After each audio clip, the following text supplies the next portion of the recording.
working. We will soon break out of Exclave Authority. The United Fiber Nation has agreed to meet with us on Fiber 3. Good.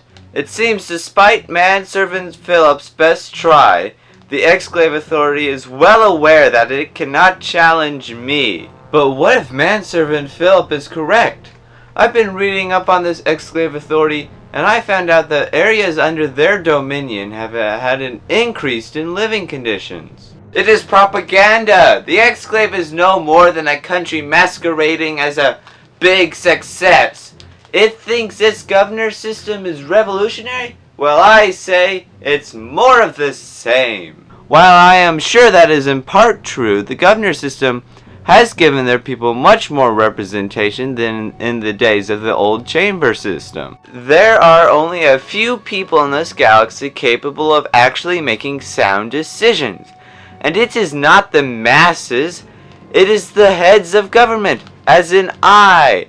If I or King Bachingo listened to the people, Tepay would be in ruins. Scanners are detecting a Mark II supercruiser coming out of warp. Should communications be established? Negative! This is a war. Why resort to diplomacy? Tepay Troop Number 22, prepare all neutron missiles. A200, contact the Terran stronghold.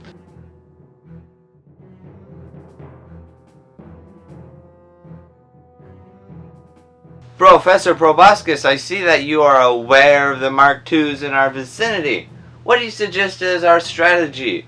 I heard a ship of the same model wiped out the Cha-Cha fleet. It did have assistance, Colonel Crockberg, but I digress. This ship is still incredibly maneuverable for its size, but it still can't outmaneuver us. Hey, we can use our numbers and speed against them.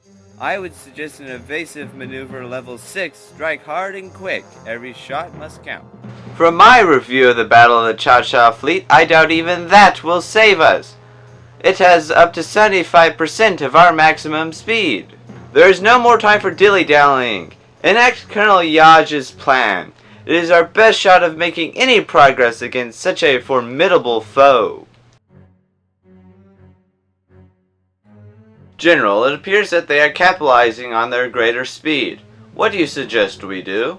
When I was working under the late General Gerald Hangman, he always said that Tepay sure can run faster than us, but that doesn't mean our weapons can't lock onto them. Felis Casmus Musculus! Of course!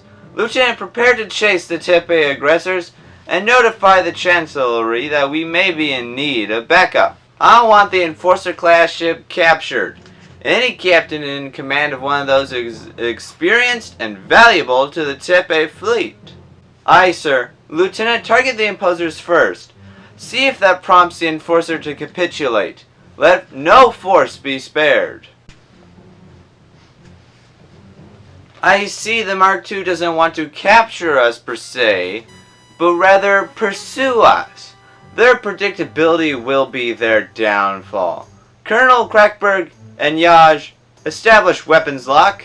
The Mark II is opening fire. I am moving the Terror into evasive maneuver level 6, preparing to fire first neutron missile spread. Such a fierce ship, it is almost admirable. But they will not have the pleasure of defeating us. Tepay Troop Number 22, fire the neutron missiles. Neutron missile noise. Explosion noise. Minimal damage to the Mark II. Our shields are holding at 43%, Colonel. Tepay Troop Number 51, inform engineering to redirect any surplus power to the shields. Have another neutron missile spread prepared. We will follow suit with Crackberg. Increase evasive maneuvers to level 7. Aye, sir, but at such a high level, effective aiming will be near impossible. I didn't reach the rank of colonel without knowing how to pilot. We will drop down to a lower level when the next spread is prepared. They run like agrarian farm birds. That pride of Tepay merely wants to provide cover fire for their friends. Don't let them do that. Establish weapons lock. Weapons locked, preparing to fire. Sir, sensors detect some massive energy disturbance in the area. That could be rather dangerous. Establish visual. Open a communication line. Hopefully they are on our side. This is an Exclave Mark II, and we do not want to harm our potential allies. General, something tells me the giant seal of Tepay on the side of their ship indicates that they are here to back up the envoy. I believe it would be in our best interest to retreat. Negative. I want to see what Tepay has concocted. Plus, part of me tells me that this is just some elaborate ruse. I mean, look how ridiculous it is.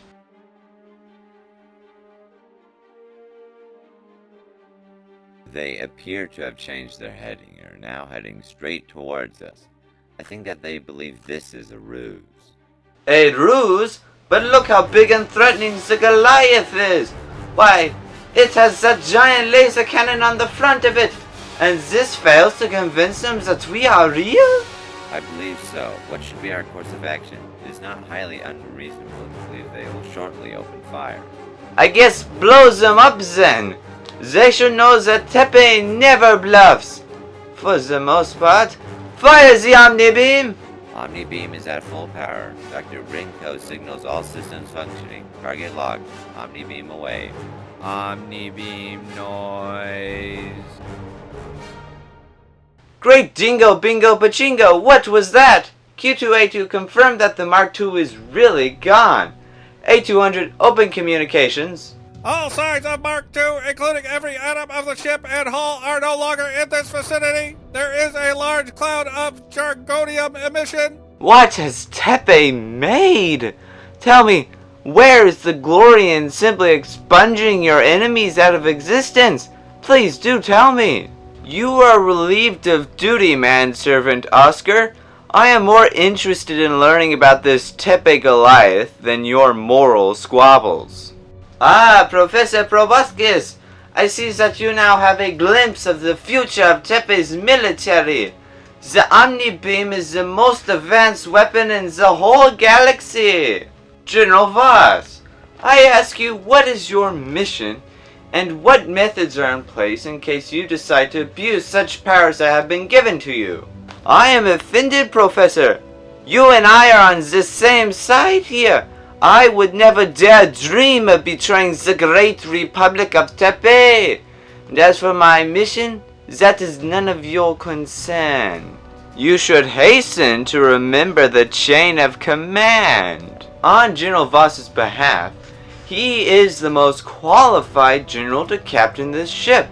His extensive training in weaponized science is ever so crucial to the Goliath's success. I have important negotiations to pursue, but General Voss, it is important you remember that you use the Goliath to better the glory of Tepay, and not your own personal glory. I am surprised you are so ungrateful, Professor. Have I not just saved your life from impending annihilation? Yet not one thanks in return. I am sure that you have a mission equally as important as mine. But I must complete that said mission.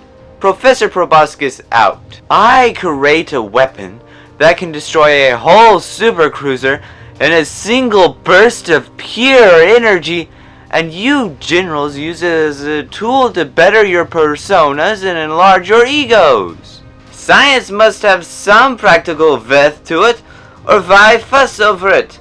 Tepay Troop number 50, set a course to County 615. The Exclave Authority will be surprised when they learn they failed to ambush Tepay.